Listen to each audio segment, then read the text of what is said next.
Now, when these primary cells develop, something else happens at the same time. So let's go back now to our pleaser. Okay? You develop a very strong pleaser, very, very common in Western culture. And you please people. Now, if you always please people, what happens on the other side? If you have to please people, you have to get rid of something, don't you? What do you get rid of? Your selfishness. Your non-pleaser. The disowned self is the self that we bury, that we get rid of, that we repress to keep our primary self in charge. The primary self says, this is the way we live life, and everything else has to be put away. So if the primary self is hardworking, we put away the lazy person. If the primary self is very relaxed and doesn't want to bother about trying too hard and says, hey, the idea of life is to live a good quality life. Don't tell me to rush and get up in the morning early. Then they're going to put away the part that wants to get up in the morning. If my primary self is a pleaser, I'm going to put away or get rid of the selfish part or the angry part. If my primary self is responsible, I'm going to get rid of the irresponsible or the selfish. If my primary self is feeling, I'm going to get rid of my mind. So, for example, if I'm 3 years old, I'm 4 years old, I'm playing with my blocks, I'm building this lovely little castle, my little 2-year-old brother comes in the room and he knocks down my blocks. And I knock him in the head with a block because I'm mad. I didn't say 42, I said 4. I'm allowed a little aggression. My mother hears the crying of my little brother, and she comes upstairs. Thank God my father isn't home. And she really, really lays into me, and she yells at me, and I have to learn to cooperate with my brother, and this is not, I can't do that, and I can't hit him, and I can't do anything. And I'm very unhappy because I don't like it. First of all, I'm mad, but I can't be mad because I don't get rewarded for that. And I want my mother to love me. And so I hand my blocks to my little brother, and I say, you play with the blocks, you know, it's okay. And after that happens a few times, I develop a pattern of pleasing, okay, because I'm punished for not pleasing. But what am I burying? What am I getting rid of? I'm getting rid of my natural aggression. I'm getting rid of my natural selfishness. I'm getting rid of all that instinctual energy that was there when I hit him on the head with a block, you see. So a split develops at that point, you see, where he becomes cooperative and pleasing, but those underlying feelings of anger and resentment and rebellion and all of that, the puncher, that goes underground. Doesn't disappear, goes underground. And he grows up then with his pleaser and cooperative one driving his automobile. And his selfish one and the puncher is hiding in the back seat someplace. Now there's nothing wrong, there's nothing pathological about any of this. It's just the way life is in the big city. None of us can avoid it. As parents, you can't avoid it with your children because you can't just let the 4-year-old child hit the other kid on the head. Otherwise, he'll always hit him in the head, and you'll have an abusive situation. We have to step in. But what we have to realize is it has its consequences. So for every primary self that you develop, on the other side, equal and opposite, is a self that is, in fact, the opposite. The warm and cool is another primary and disowned self set of opposites that's very common and very painful, as a matter of fact. So what you usually see is a woman is warmer, the man is cooler, and in relationship, the wife will be complaining, he's cold, he's not, he doesn't relate to me, I don't know what his feelings are, he's always thinking. And that's her disowned self. In return, her primary self is warm and feeling and intuitive and giving. He would complain the opposite. He would say, she's just too warm and she never sits down and thinks. She never thinks things through. She's never, focused and sensible about anything. Personal and impersonal are a pair of opposites that Sidra and I struggled with for a very long time. I was just 5,000% the impersonal person, and Sidra was 5,000% the personal person. And that showed in many, many different ways, but especially when we were teaching in the early days. From the personal side, Sidra would look around an audience. If there were 300 people in the room, and if there was one person in the last row that you could barely see, who was covered with a sack over their face, if that person was unhappy, Sidra would feel the unhappiness, and her attention would be drawn to that person. And I'd worry about that person, and I'd think about that person, and I'd watch how that person was responding to how. I, from the impersonal side, could handle anything that would come up in the room. It didn't make any difference. If somebody was upset or crying or whatever it happened to be, from the impersonal side, it was handled without very much feeling involvement. People were always saying to me, and I mean always, Hal, you're too impersonal. You're so impersonal. And I would say to them, that's your problem. If you had more impersonal, you wouldn't be bothered by me. That's how we stay locked in our primary selves, you see. No matter how much criticism we get, we don't believe it because we're listening to it and answering it from our primary self. So if the pusher is your primary self, what do you get rid of? What's disowned? Sloth beach bum. The sloth, I like. The sloth, Sloth, yeah. the beach bum, Couch potato. those people that live in Byron Bay. No offense, no offense. Those people that live in Mendocino, California. The only problem is you move to some place like Mendocino or Byron Bay Or Kauai. or Kauai, and what happens, you take along your computer with you and you take along your internet, and in 1 year you're worse off than you were in New York. One other point I'd like to make about the disowned selves is they're not all negative. They're not just the selves that we judge. Usually they're selves that we judge or that we're uncomfortable about.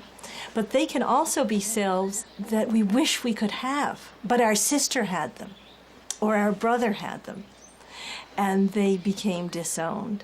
So it could be something, I just wish I could be creative, for instance. If I'm identified with my mind and I know I can do very careful, reasonable research, or I can turn out a sensible kind of paper, I might really envy somebody who knows how to paint or knows how to dance.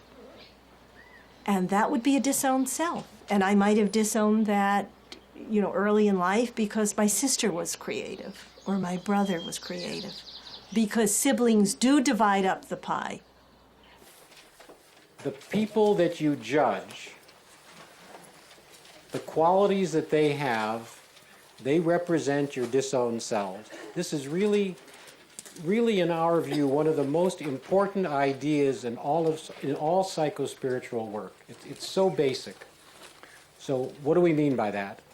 So would somebody be willing to volunteer somebody in their life that they judge? Okay, it's a girl who's always needy. I mean, you give her any, she takes a mile, and she'll ring me 11 at night and 6 in the morning, and I won't get off the phone, and she drives me nuts. God is good. We paid Wendy to tell us this one. Wendy, this is a very needy woman, right? Very needy. Yeah, and very childish with it too. And childish also, better yet. And Wendy, what is your primary self? Pusher, I think. Pusher. Yeah. And independent? Responsible, Yeah. not a wimp, never needs people. Yeah, responsible, very much so. Very yeah. responsible. Right. Okay. Yeah, she's irresponsible. Right. Sidra and I are psychic. Very, very, very psychic. Okay, now, in your family system, why did you have to identify with your primary self of independence and responsibility? You were pushing off of somebody or identifying with somebody. So what happened in your family system that required you to go the route you did? I think I had to stand up against my mother a lot. Okay. A huge amount. Was what was her primary self? Hysterical, crazy. Perfect. Okay. Okay, so you really had to get to be responsible, independent, able to chart your own course, and not need her. Yeah. Okay, now what is this the woman's name that you mentioned? Make up a name, I don't care. Mildred. Yeah, Mildred will do. Mildred.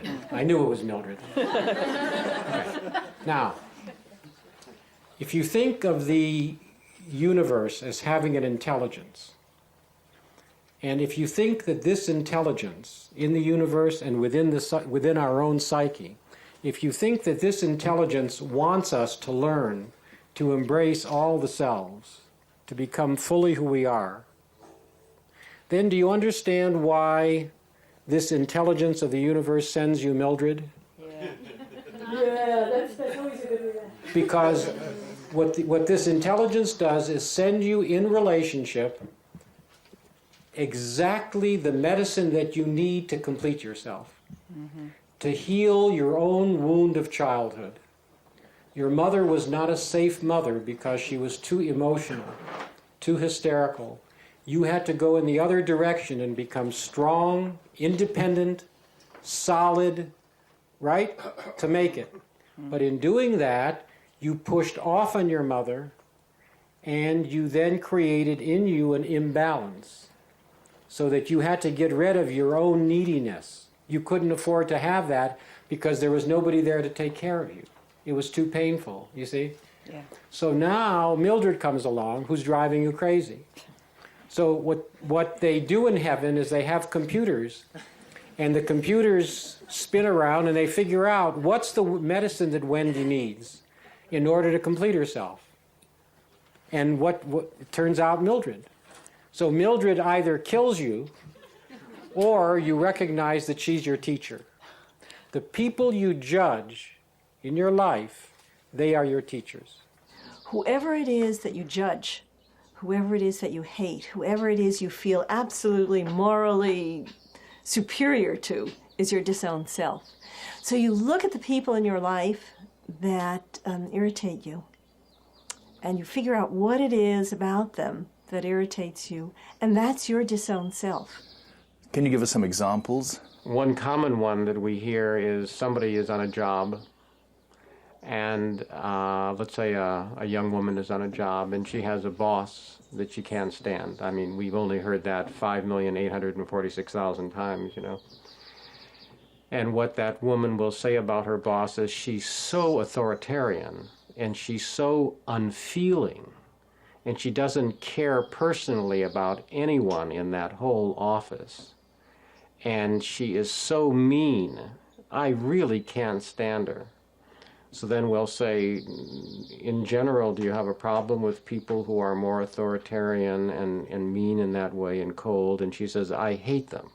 But I always seem to bring them into my life because the truth is we always keep attracting our disowned self. And it's a terrible thing because it causes us immense pain. These are very painful human situations, and a lot of the pain in life that people feel are because of these disowned selves, because they keep coming back to us in relationship. You know, it's funny. It's like you can't get rid of them. You just can't get rid of them. Our primary selves are what we want to be. And the disowned selves are these sort of difficult things that get in the way. And we try to put them under the rug, and the rug gets higher and higher, and people who carry the disowned selves come back and haunt us. It's almost as though we want to be complete, and the universe is presenting us with all our incomplete parts in these disowned selves, and they irritate the living daylights out of us. They do seem to turn up over and over again, don't they? Yes. The Mildreds of the world, because the more of a rock you are, the more of a vacuum there is, an energetic vacuum, and the more you pull it in. But that was what we were talking about this morning. It's separating from the primary self, this rock, this independent, responsible person. It doesn't mean getting rid of her. It doesn't mean becoming a needy, hysterical mush. But it does mean that she's no longer you, that there's an aware ego separate from that primary self, from that rock, and that you can start getting in touch with a part of you that couldn't live when you were younger because there was nobody to take care of her. The part of you that can feel more needy, that can take from people, that can reach out to them, because our independent selves can't do that. Make sense? Yes. And all of this is normal psychology. None of us escapes this, okay? Every one of us in this room is in exactly the same boat. We had to identify with certain primary selves to save our life, and then we push off on the people who carry the other side. And it's an amazing thing to think that the people with whom you have the most conflict, that you hate the most, that you judge the harshest, they are your teachers. You're their teachers also, but that's their problem. Your problem is once you recognize the other person as your teacher, you'll be amazed how fast the change can happen. As long as you stay in judgment, nothing changes. Thank you. You know, these disowned selves are absolutely terrifying to our primary selves because they were disowned for a reason. And they were disowned because they weren't safe to have when we were growing up, or they would have made us, you know, incompetent or sad or upset or mush. We couldn't have survived without them. So the primary selves are very afraid of these disowned selves. There's a wonderful story about the kingdom of Thebes, King Pentheus. King Pentheus is a worshiper of Apollo. Now, Apollo was the ruling god of Greece from about the 12th century BC and remained a very important god. Around the 5th to 7th century BC, Dionysus came in. Now, Dionysus was the opposite of Apollo. Apollo was the god of order, structure, light, the mind. Dionysus, release, ecstasy, the vine, drinking wine, and letting go. So these are two human propensities, if you will, two ways of behaving that are totally opposite each other. In the story, Dionysus comes as an invader from the north, and he comes to visit King Pentheus, who he knows worships Apollo. And he says to King Pentheus, he says, look, he says, I'm a new god on the block, and you have to learn to worship me. And Pentheus is just enraged. He says, no way, I have no respect for you. And Dionysus says, now listen, you have to understand something. You're going to have to learn how to worship me. I don't require you to dance the major dance, but I do require you to dance the minor dance. And if you don't learn how to dance the minor dance of Dionysus, then you'll dance the major dance, and you'll have no choice. Well, Pentheus is very much identified with his primary self system, Apollo, the mind, order, structure. He hates, he detests Dionysus. Of course, when you hate something badly enough, it's a disowned self. And little does he know but that his wife and mother dance in the dancers, the Maenads of Dionysus. And that night, the forest revelries are taking place, and the followers of Dionysus are in the forest, including the mother and wife of Pentheus. And he goes into the forest with his soldiers to stamp out this madness. And his mother is in a tree, drunk with wine, and she sees her son, and she thinks her son is a lion. And she throws her spear and kills him. She cuts off his head with her sword, sticks it on the point of the sword, and marches into Thebes saying, look at the lion I've killed. And so it is that Pentheus, who refused to dance the minor dance of Dionysus, dances the major dance and is killed. And that's how it is with these selves, you see. When you refuse to honor the disowned selves, the unlived gods and goddesses, they get you. And the universe has provided relationship as the playground by which these selves, gods, goddesses, disowned selves, get us. Let's sum up the points so far. For every primary self, there is a disowned self of equal power. We constantly attract people who express that which we have disowned within ourselves. Whatever you judge, hate, or are irritated by, or feel attracted to, or admire, is what you have disowned within yourself. Psychological pain can be a call to integrate your disowned selves. Sometimes the people who cause you pain do so because they represent your disowned selves. Recognize these people as your teachers. It is essential to integrate your disowned selves. If you don't, they may disrupt your life. So, Sidra, do you have any other examples of a disowned self in someone? Well, I'll give you a surprising one, okay? That would be a disowned rule follower. Say you grow up in a family where everybody is very perfectionistic and very good and very proper, and there are lots and lots and lots of rules to follow.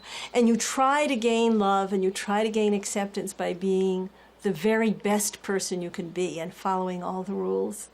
And at some point, you realize this doesn't work. This is not working. I can try with both hands and dance as fast as I can. It's not going to work in this family. I give up. And the rebel emerges as the primary self. And the rebel is not going to follow anyone's rules. The rebel is not going to be pushed around. The rebel is not going to be judged. The rebel is going to lead his or her own life. The disowned self, in that case, would be your pleaser, your rule follower, the one that wants to be a good boy or a good girl, the one that really wants people to say, "Isn't he terrific? Isn't he terrific? You could trust him to do the right thing, and I'm so proud of him." All of that's disowned, as the rebel is the primary self. One of the things that's very interesting about these selves is that very often in families, children divide up the pie. So, for example, let's say an older son or daughter identifies with the rules and she becomes very much like the primary self of the parents. Child number 2 goes completely against that, and she has a different piece of the pie, you see. And that child and the older sibling become enemies because one is carrying the person who lives out the rules and the other is carrying the part that is the rebel to the rules, you see. So very often you find many different primary selves appearing in the different children in the family system, and then the parents, you see, have the job of trying to figure out what to do with their differences. If as a parent I'm locked into rules, then I'm going to have a lot of trouble with my son who doesn't follow rules, and he will become a real problem, and there will be a very heavy polarization because my love will go to my daughter who follows the rules, you see. So in family systems as parents, this is very important information to have about ourselves, because the child that we have the most trouble with is our disowned self, is carrying our disowned self.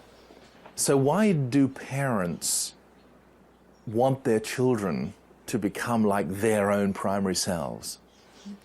Because it's going to work.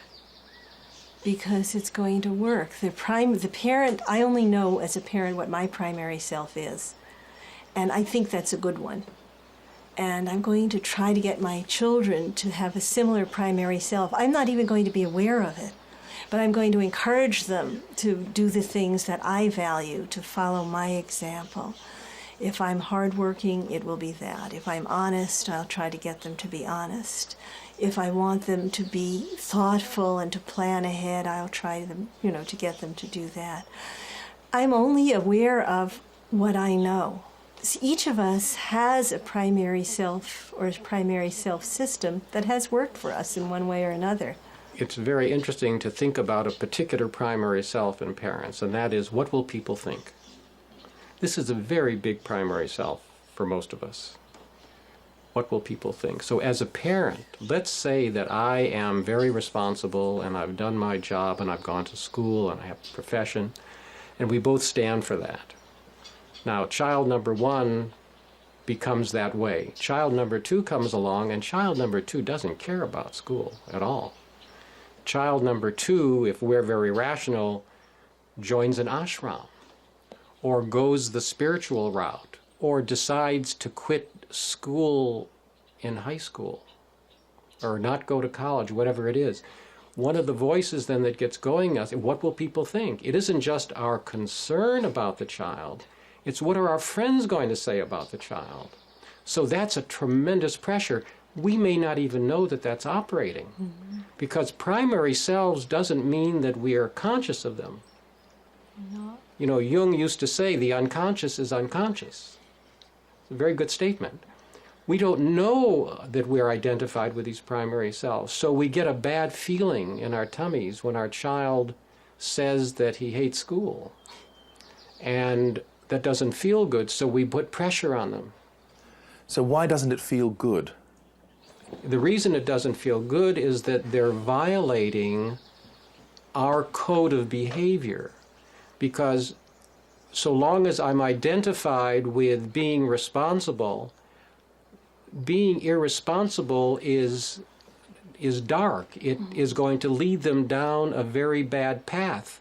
They're not going to make any money. They might take up with drug people. They might get AIDS. They're going to have pregnancies. We have all kinds of wild pictures because the primary self is always terrified of the disowned self on the other side, that it's going to take over. It's very, very primitive.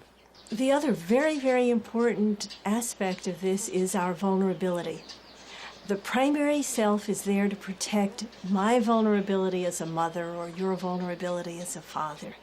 If we don't know about our vulnerability, we don't know that we're worried about what people are going to think.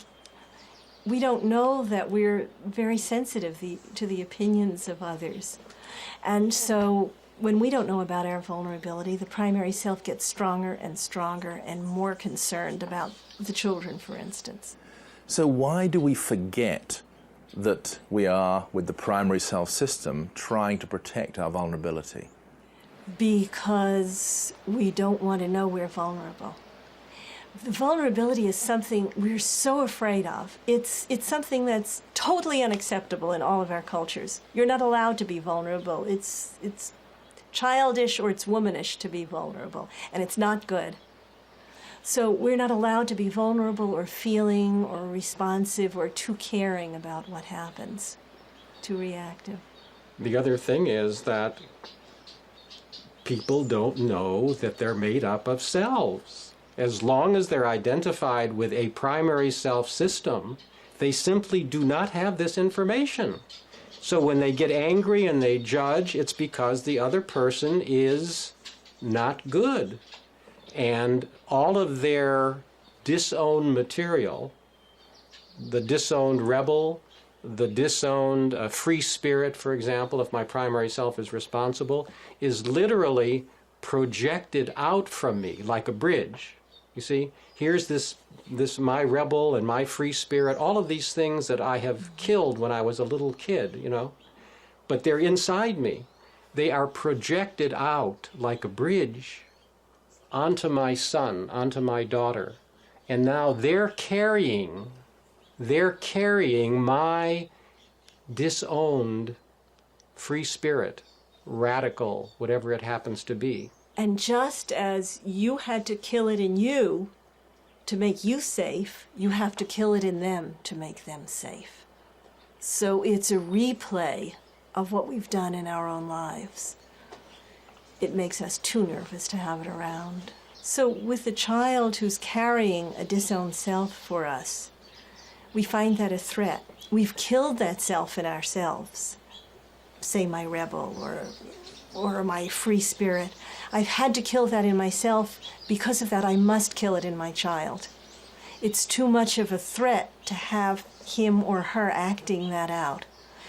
We have a tendency to kill whatever it is that we have disowned if we see it in someone else. When you say kill, do you mean bury? We want them to bury it, or we'll judge it. We'll become very, very arrogant and very judgmental. So it will be something like, well, she's just not using her head. You know, if my primary self is my mind and I'm very sensible, she's just not using her head. She's being carried away by her emotions. And if she would just stop for a moment and think, she'd know exactly what to do. And here I'm totally self-righteous. I know I'm right. I have no idea there's a part of me that wouldn't think, and that would be emotional. And I'm judging it in the other person. Now, I, as the child in that situation, hate the mother and or the father because I'm identified with free spirit and rebellion against rules. These people are conservative or reactionary. They are afraid of life.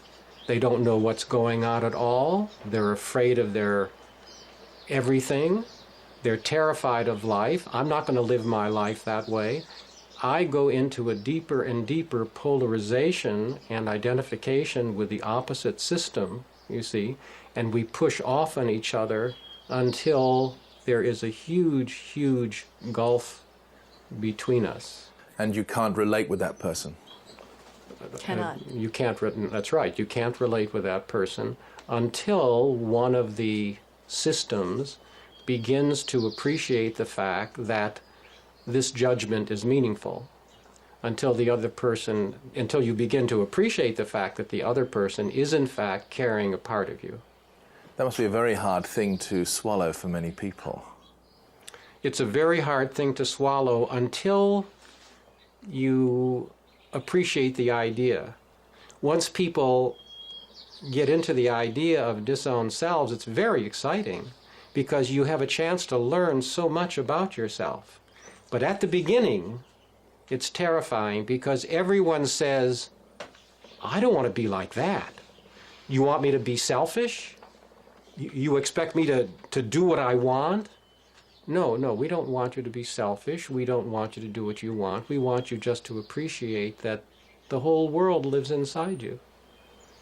So, are there any sort of generic questions about this disowned self? Yes? I'm still a bit confused on, like, mine was people who are mean and cruel and really nasty. That was the qualities that I don't like, and the disowned qualities in me. And I'm just not sure. I was trying to explain what's the next step beyond that to sort of resolve that. I got the feeling that it was to embrace those terrible things, that nasty, terrible, mean, those things, those sub-personalities. I think it was a little misunderstanding. Yeah, that's I would say there was a major misunderstanding. Okay. Embracing does not mean becoming. I can embrace my selfishness and still be a very responsible, deeply connected human being, you see. People often are put off by the idea of embracing. Embracing isn't becoming, it's honoring. Just as in ancient Greece, the trick was, for the citizens of ancient Greece, they had to learn to honor all the gods and goddesses. You could have a favorite. That was fine. You could worship Apollo, who was the god of the sun. There was no problem. You just couldn't reject Dionysus, who was his opposite. If you rejected him, then you got hurt. Mythology is just the story of what happens when you reject a god or a goddess. Because these gods and goddesses are just the selves, nothing more. How are you ever going to learn how to deal with people who have nasty snakes in their heads, instead of brains? How are you going to deal with people who have nasty snakes in their head? What are you going to do with them in your life? How are you going to handle them? You're not going to handle them. As long as you're identified with a very loving, caring, and that's all, you can't deal with people who live by jungle rules. So you have to learn how to have enough of the jungle available to you so you can deal with jungle people. So that's why we need to be in touch with both sides. I mean, I was I really, early in my life, was 100% spiritual, 100% identified with love. I mean, I cannot tell you how extreme it was. And I was a pushover. For anybody that had any kind of negative power, I couldn't handle them. Well, I had to integrate the other side. I had to separate from being a nice guy. I haven't turned out so bad. I don't kill people. I don't beat people up. But I know how to take care of myself. I have a black belt in Aikido. I learned how to take care of I don't mean to say you have to do martial arts, but I learned how to handle. I get out of control once in a while. Once in a while I judge too harshly, but I always take responsibility for it. If I get mad at Sidra, which occasionally I've done in my life, I take responsibility for it. We talk with each other, and okay, so what was my underlying vulnerability? I deal with it, you see? So it just means learning to have available some of the power on the other side so that you can use it in life and take care of yourself better. It does not mean swallowing it and becoming that kind of person. That's what everybody's afraid of with disowned selves, you see. It's not what the work is about. So rest easy. But don't think for a moment you don't have it in you. That's dangerous. If you identify with the primary cells as yourself and you're completely unconscious of the system, would it feel literally life-threatening to want to change across to a disowned self? It feels life-threatening to many people. The more extreme the identification, the more it feels life-threatening. I'll give you an example of that. Many years ago, I was connected to the Center for the Healing Arts, which was a center that was dealing with alternative medicine. And we were treating all kinds of people and doing psychological work with them, and they were all under medical care. One day we had an open house for physicians who were treating our patients, most of them not feeling very good about our work, because at that point holistic medicine hardly existed. It didn't exist as a word yet.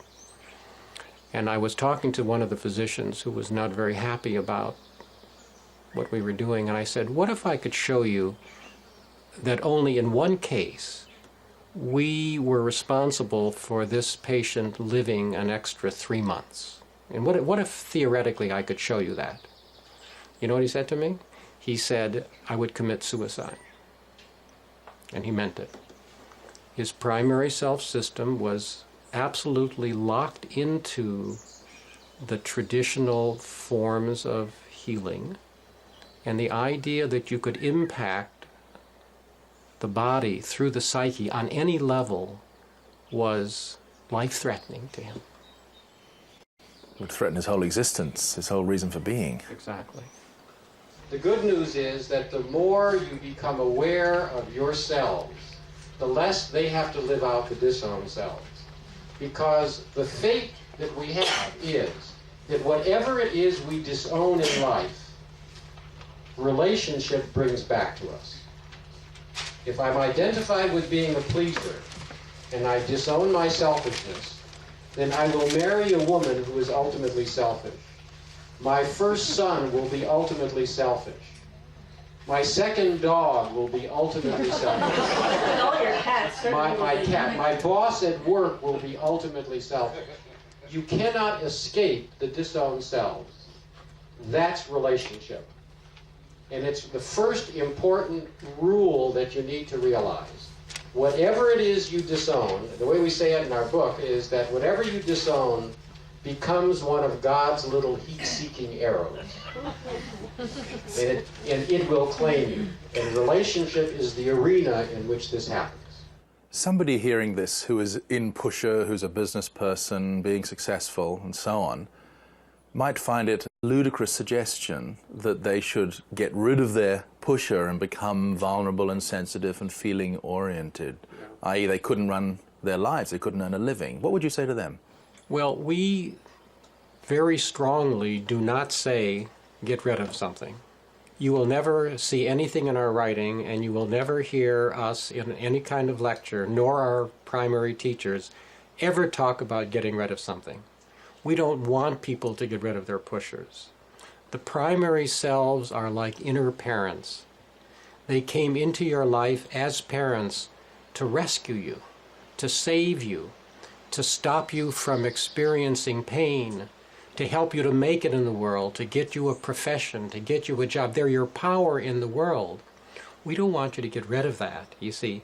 We want you to keep that. We just prefer to not have your pusher drive your car. Why get a heart attack at the age of 40? You see, if you drive your own car, then your pusher is there to give you energy and make suggestions. But the pusher doesn't have to fill out your agenda book, because if the pusher fills out your agenda book, you'll never have time to go fishing with your son. You'll never have time to take a holiday with your wife. If you're a pusher as a woman, you'll be so busy that you'll never have an adequate feeling quality with your children, because you're so busy taking them to lessons and pushing all the time, you see. So the idea is not getting rid of, the idea is separating from. You might say it's like divorcing the primary self so that you can have a really good relationship to it.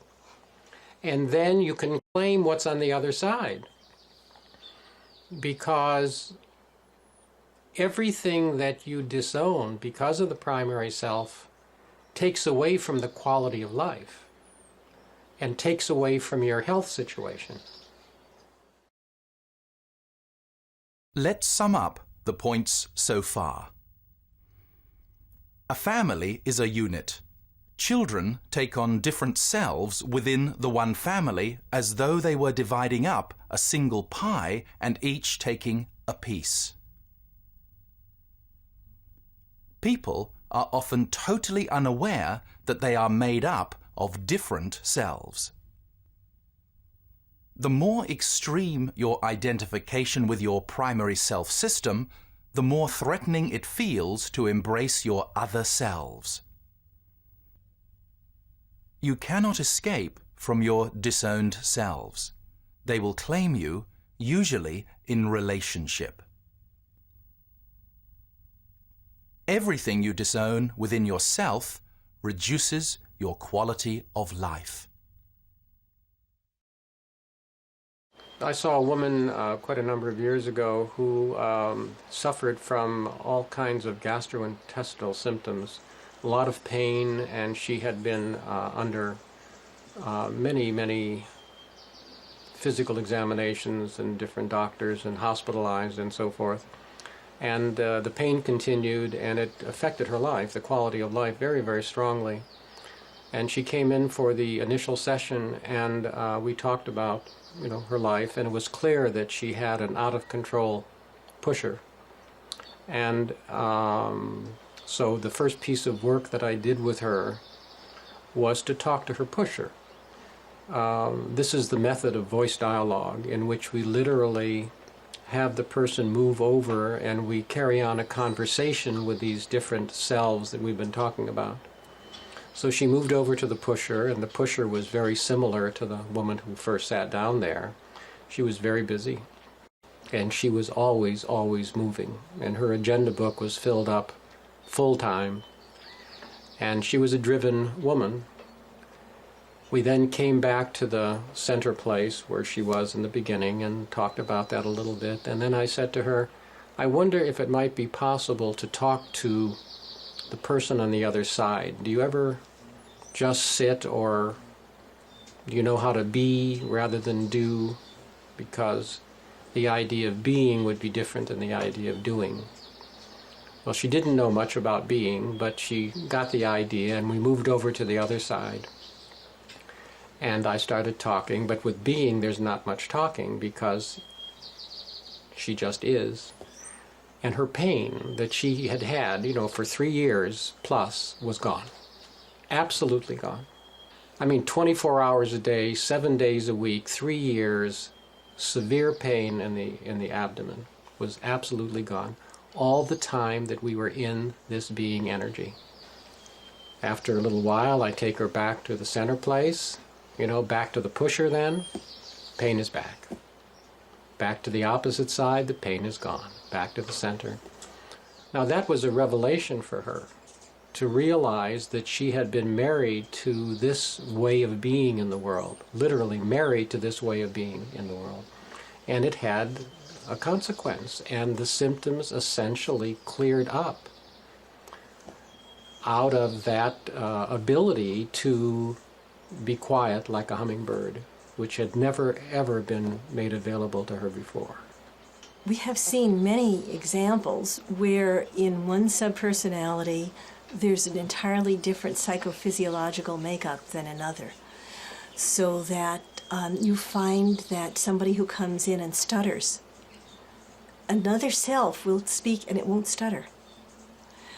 You find that some selves have headaches, others don't. The being voice very frequently doesn't have any of the symptoms that the other voices have. If you get into the self that's more flowing and more natural, or angrier and more reactive, headaches will disappear, tight shoulders will disappear, funny feelings in the stomach will disappear, and they will reappear when the primary self comes in.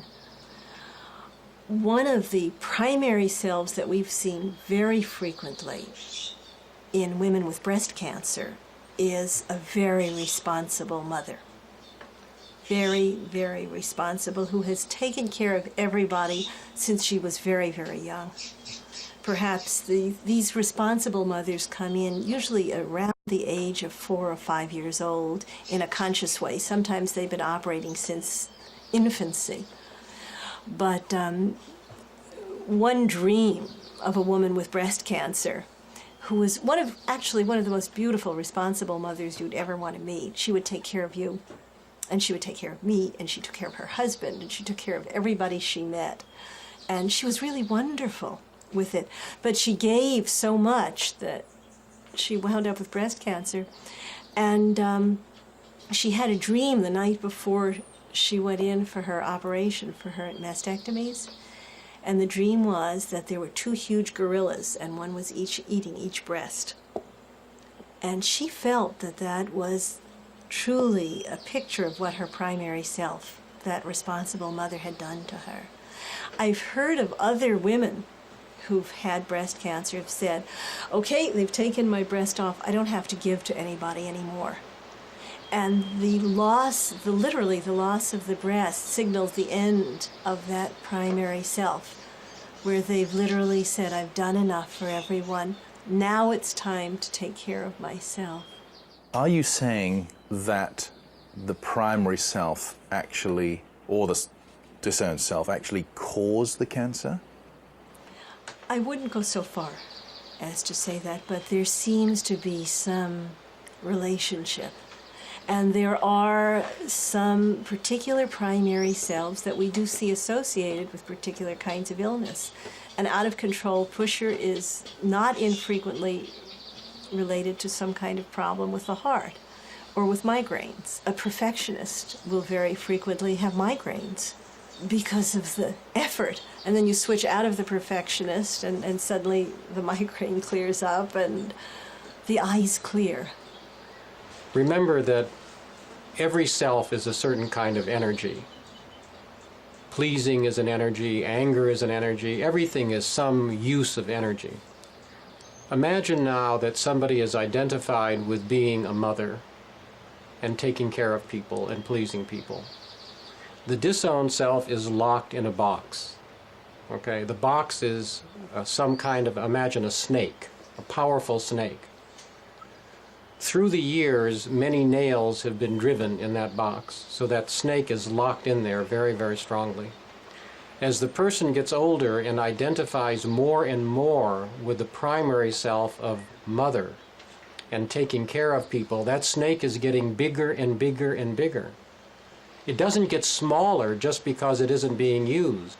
All that power is growing and growing and growing, but it's growing inside of us. It's growing us locked in the unconscious. Now, the primary self is terrified of that snake power. The primary self is terrified of having that box open because it's afraid that if that snake gets out, then you'll just become a worthless, selfish human being the way your mother was or your father was, or whatever the reasons are that you had to kill that thing when you were younger. So what happens when that snake gets very, very big and very, very powerful is it affects us not just psychologically but physically, because you have to literally put your arms on the box to keep the snake inside. You literally exhaust your psychophysiology holding down the lid to the box. In 1952, Bruno Klopfer, who was a psychologist and Rorschach expert, did a research study on cancer. And what he demonstrated was that, in his view, that a lot of cancer came because people expended huge amounts of energy holding back their emotional life. He did this through the Rorschach. In our framing of this, you see, we see a similar thing happening on a health level. Every disowned self is like a snake in a box, and you have to sit on top of it and push harder and harder as you get older in order to not let that power out. And what we're trying to teach people to do is to let that power out a very little bit at a time in a very safe way so they can have available that power. To do with as they please. Exactly. To pick up that image of the snake in the box, you're using a tremendous amount of power to keep the snake in the box. And on top of that, you're losing the power of the snake. Every disowned self has a specific piece of information for us, has a specific kind of knowledge, has a specific energy. It adds to the system. Everything we don't use is a loss. And again, it's not a question of letting things overrun us. We do want to hold on to the steering wheel of the car. But it's a question of making use of all the passengers and their input and their energies and their perspectives. Has there been any cures of diseases through the application of your techniques? I don't like to claim anything like that, but we certainly have seen that people who have separated from primary selves have lost particular symptoms that were troubling them earlier. You can almost tell when the primary self comes back. I remember for a period working with a woman who had a totally out of control inner critic. We've talked about this inner critic, and the inner critic can give lots of symptoms, lots of physical symptoms, because it's on you all the time. It's like the vultures eating your liver.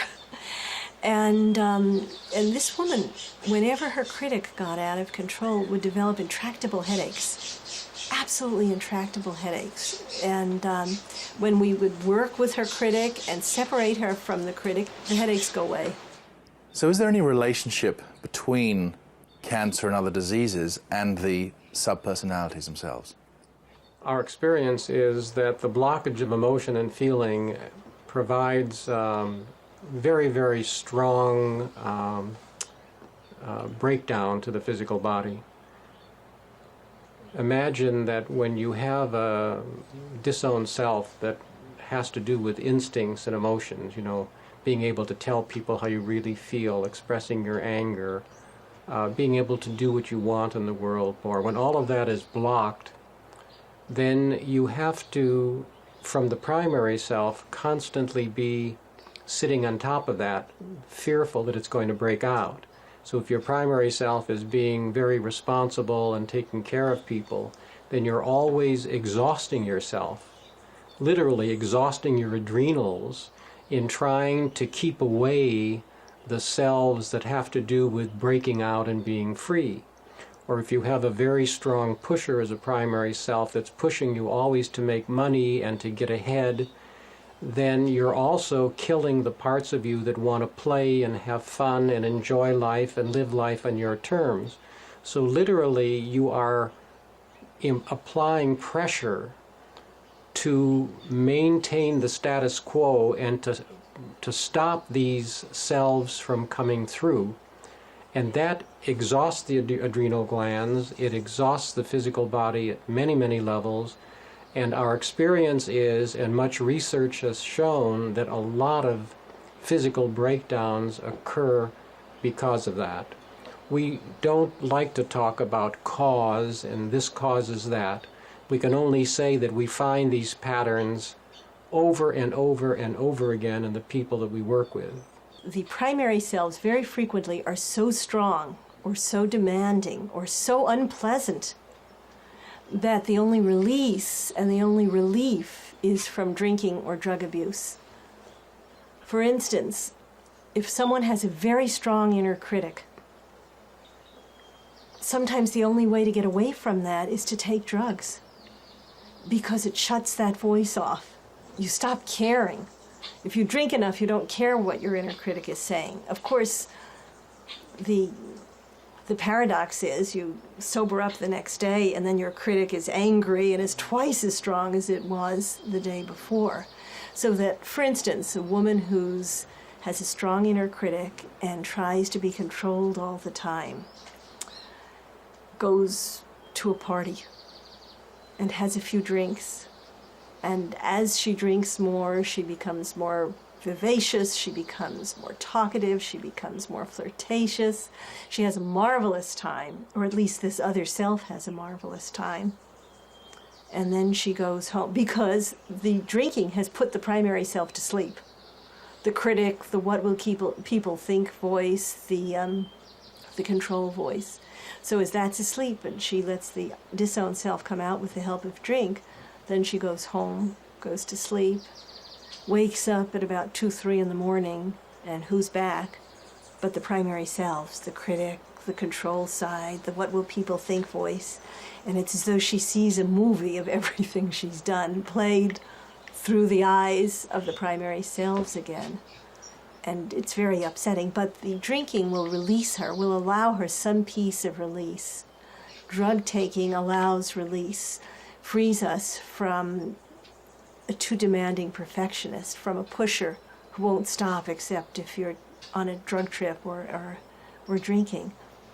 So they do provide that kind of respite. Our idea is, don't turn the wheel of the car over to the alcoholic or the drug user. Just know when to relax and to bring in the instincts or the relaxation or the fun part of life yourself.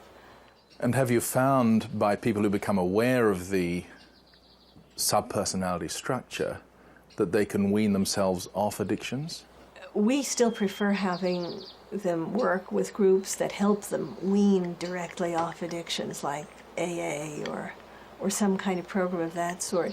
But the change, the really deep change that needs to be made, the separation from the primary selves that have been so strong that they've made this symptom, say, arise. The separation from the primary selves is the work that needs to be done.